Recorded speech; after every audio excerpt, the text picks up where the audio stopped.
Welcome to Women Behind the Brand, the series where we meet the women behind the business. We speak to women founders and entrepreneurs about what they're building, what they know, and the experiences that have helped them, while spotlighting their work so it can be seen by more people. I'm very excited today to be speaking with Loudine this morning, and this conversation is particularly relevant for parents supporting children through school, especially during their all-important exams. Loudine is the founder and sole proprietor of EduHelp Garden Route and a Specialist Wellness Counsellor.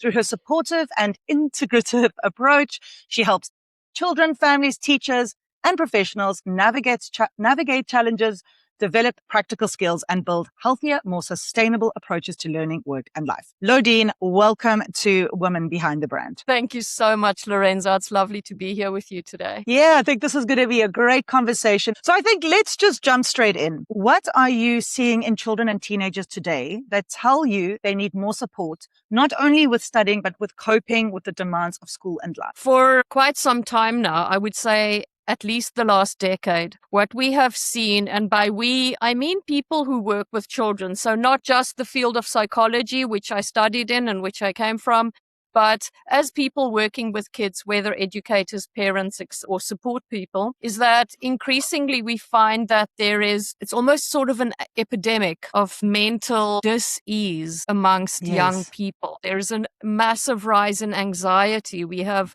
children as young as 9 who are medicated for depression and anxiety. And this is something that has reached levels we've never seen before. And I think that a lot of the contributing factors to this are the environments that our children live in, both the social media. We can talk a lot about the impact of social media on young people and on children, but also the broader, looking at more of a macro sense, the state of the world. Like there is so much going on.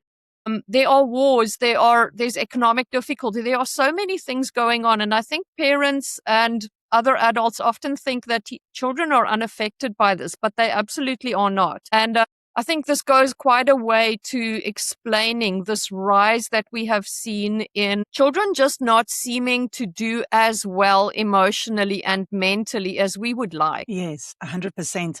I think that's a greater contextual the implications of what's going on. I mean, it could be, a war that is happening across the world, but maybe they hear it on the radio and they can't quite process it, but they know something is happening. Absolutely. I think even having the adults not talk about this that's not the solution. That in of itself worries them.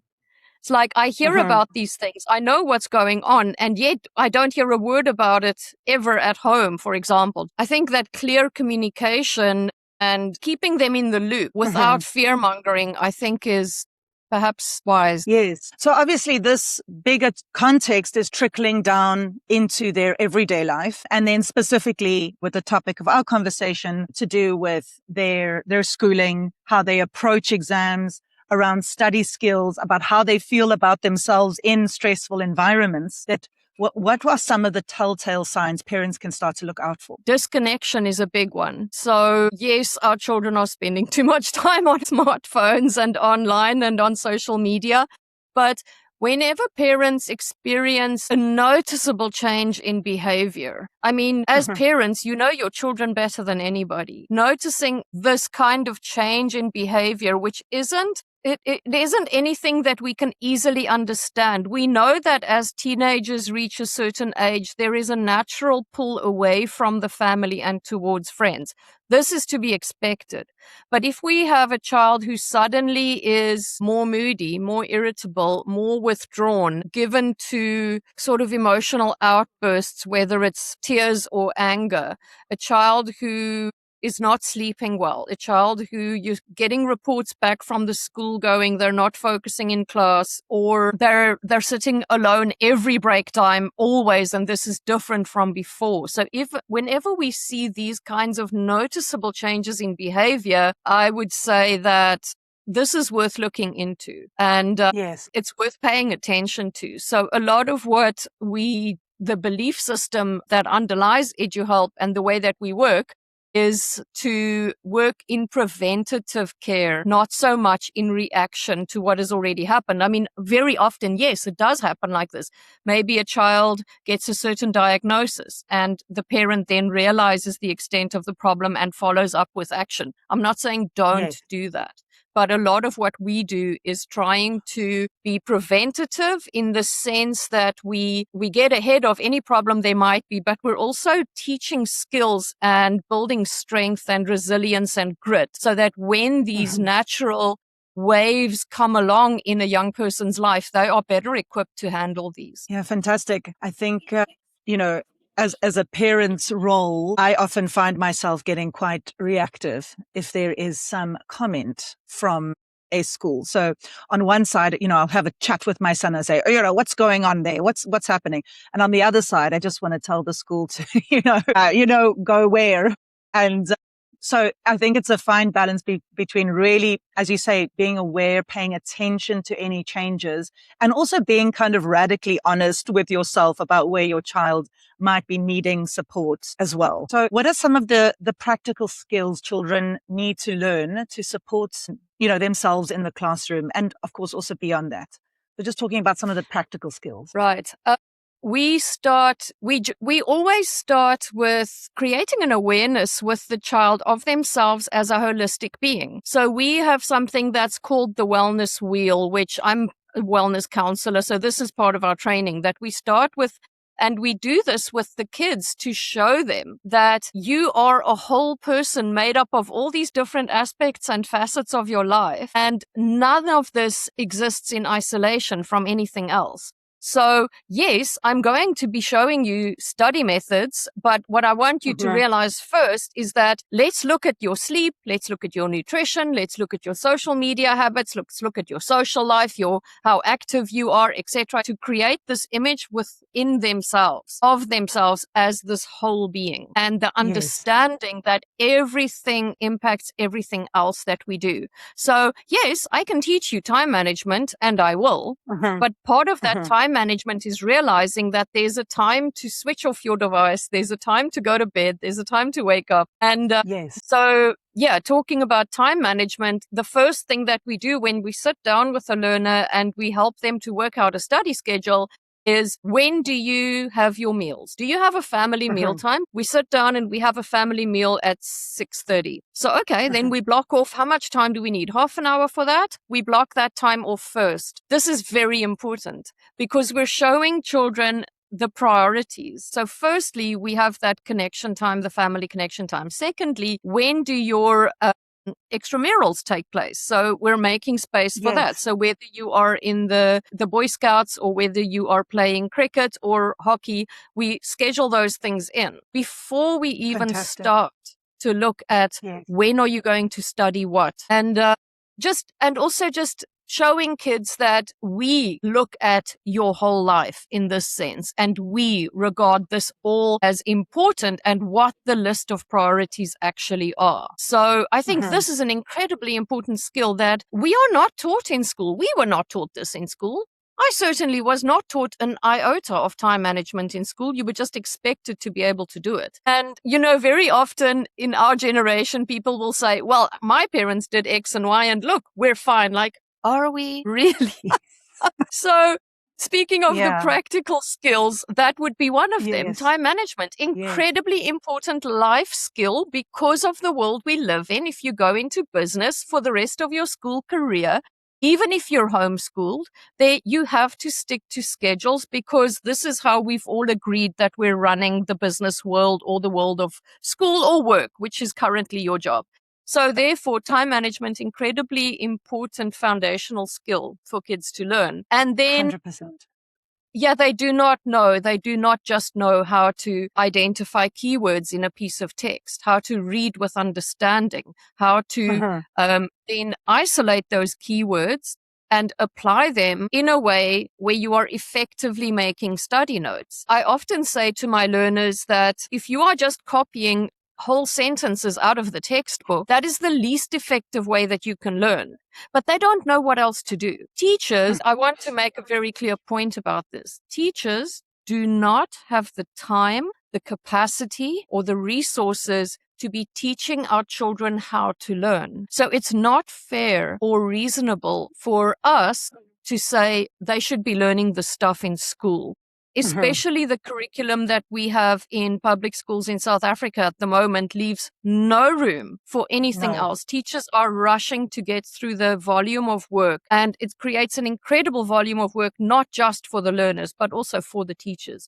And then accounting for the 5 kids in her class that are somewhere on the ADHD spectrum, or those kids who might have some level of visual or hearing impairment, or some kids that might be somewhere on the autism spectrum, etc., etc., etc. So, yes, you mentioned earlier that we also give support to teachers, and we have a wonderful set of teacher wellness workshops that do help teachers to make accommodations in the classroom that are cheap, easy to reinforce, doesn't need any training. So we do offer that service, but in general, that is not part of teacher training. What about for the parents who kind of feel like they're knocking their head against the wall and not really getting a response from the school, seeing that their child is really struggling? How can a parent take on this role at home?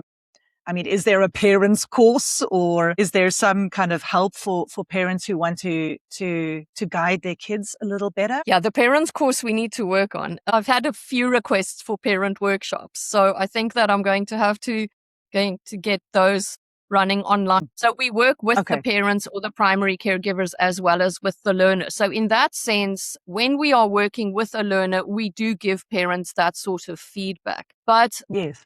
Something that I wasn't aware of until I started doing this work, because it seems to be something fairly new, and I'm not sure if it's implemented in all schools, but the schools that I have worked with have something now that is called the school-based support team. Yes. And the idea behind it is that this is a group of teachers in the school that fulfill some of the roles that a school counselor might fulfill, or somewhere in the space where back in the old days when we were younger, there were school psychologists. Not in every school, but so somebody who would take a look at the child's holistically. And the coordinator of this team ideally is somebody who is positioned in a way that they have very good information on every learner, which you can imagine the bigger the school, the harder this is to actually run successfully.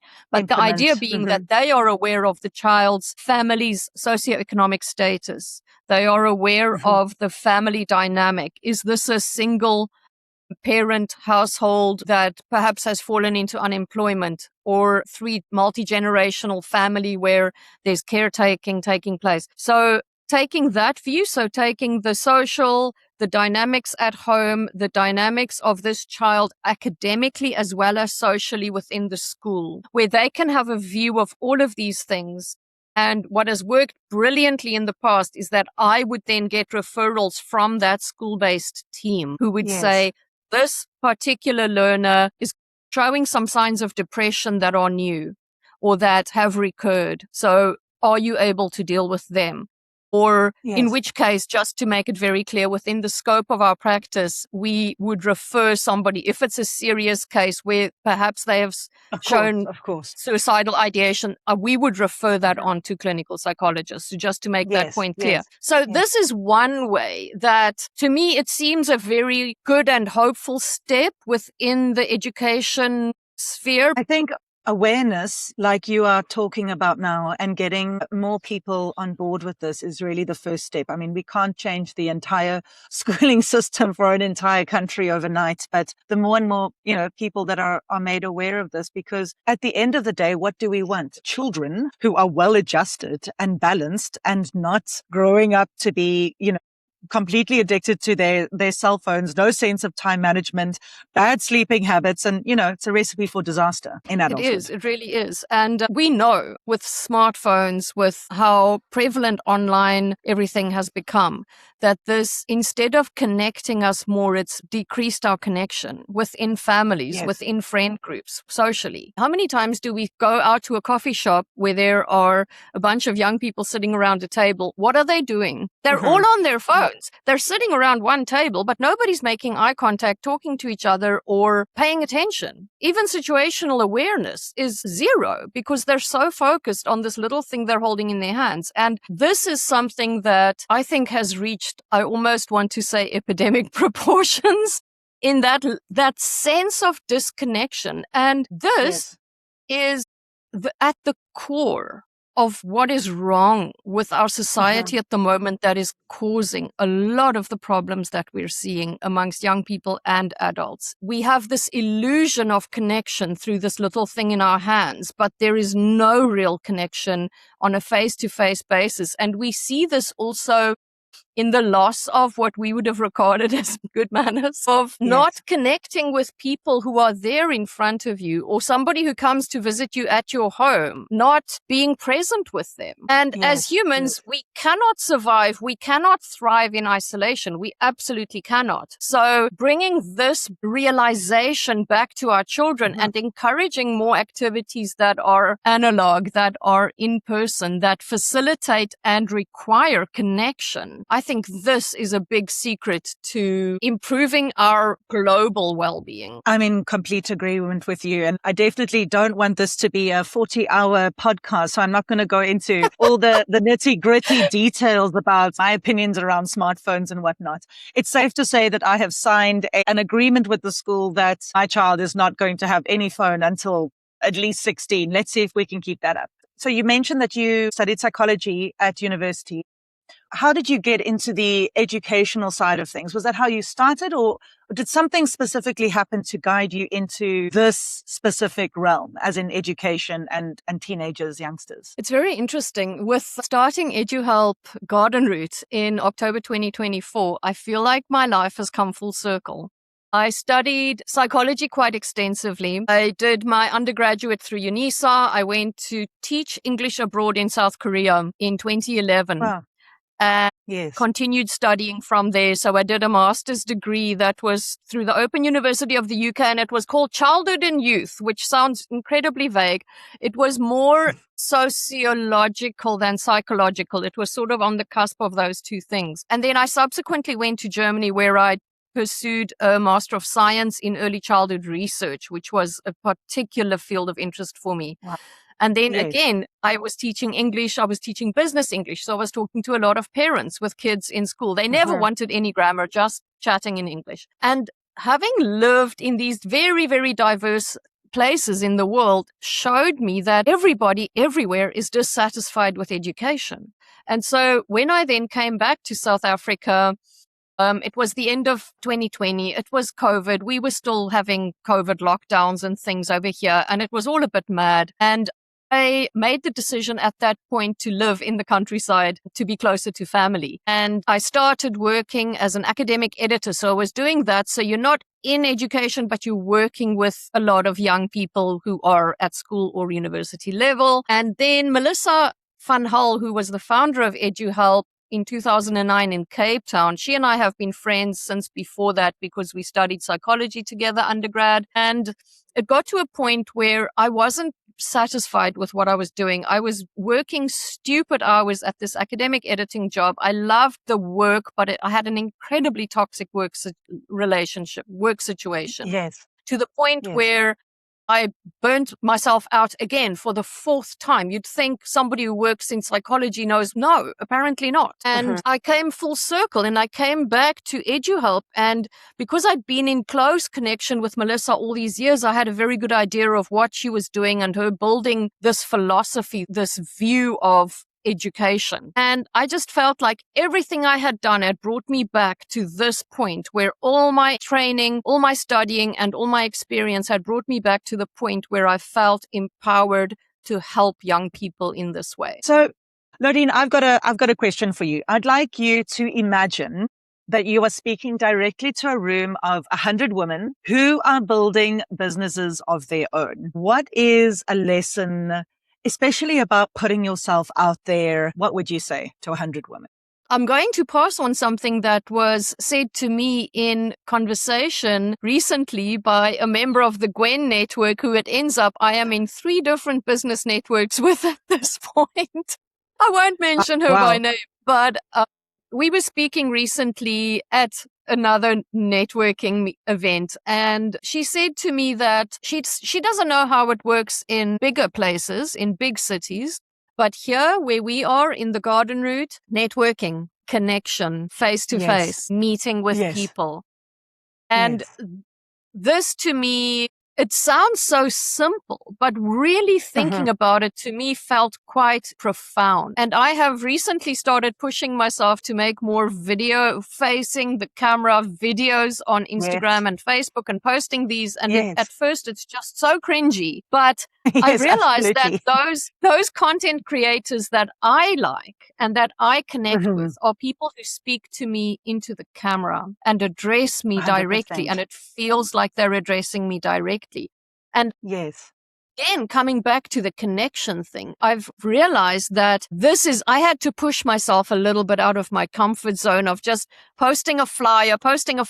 Let me be honest. That does not get you any business. It doesn't. No, not at all. Not at all. No. But if you can put your face to it, now it's a human being that they're connecting with. And maybe you make a little bit of a flop in the video and you're like, I'm just going to post it. I'm just going to post it because we're human. Yeah, so definitely more in-person events. And if one can't always be at an in-person event, to speak as directly as you can, to kind of show your personality, to show your vibe, right? Through social media. Yeah, so those are two fantastic ways. Yeah.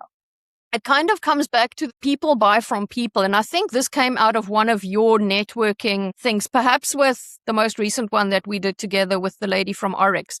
People buy from people. And let's push this connection however you can do it. Connection in any way that you can. So if it's over video, yes, then that's how you do it. But whenever possible, to get out there and to meet with people and to make that connection. 100%. I absolutely love that message. And that is the thing I will be drumming on and on over here at the Gwen Group. So, Loudine, I just wanted to say thank you so much for the conversation, sharing your knowledge, your experience, a bit of the story about you personally, your perspective and how EduHelp, how you got involved. Thank you for your time today. Thank you so much. It was so much fun. And to anybody listening, Loudine is a member of the Gwen Go Collective. And if you would like to see her full member profile, please head to www.thegwengroup.co.za. And if you've got kids, teenagers, please reach out to Loudine. And if you found this conversation useful, send the video to somebody whose kids are maybe going through something that's difficult or